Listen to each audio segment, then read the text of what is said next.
জীবনে এমন একটা বয়সের পর্যায়ে এসে অনেক কিছু আর ভালো লাগে না। যেমন ফোনে দীর্ঘক্ষণ কথা বলতে ভালো লাগে না, কাম টু দ্য আসল পয়েন্ট। রিংটোন আর ভালো লাগে না, সারা বছর ভাইব্রেশনে থাকে, না সাইলেন্ট। রোম্যান্টিক মুভি দেখলে হাসি পায়, ভূতের মুভি দেখলে বিরক্ত লাগে। পকেটে টাকা থাকলে মন ভালো থাকে, হ্যাঁ পরাজয় মেনে নিতে আর খারাপ লাগে না।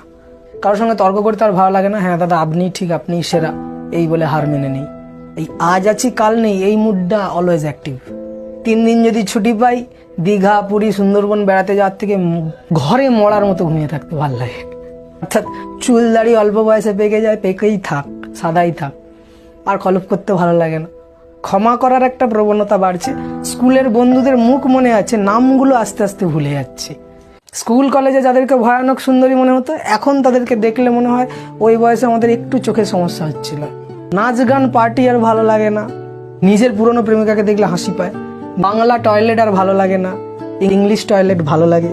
ওখানে নাকি অনেকক্ষণ বসে থেকে গভীর চিন্তা ভাবনা করা যায়।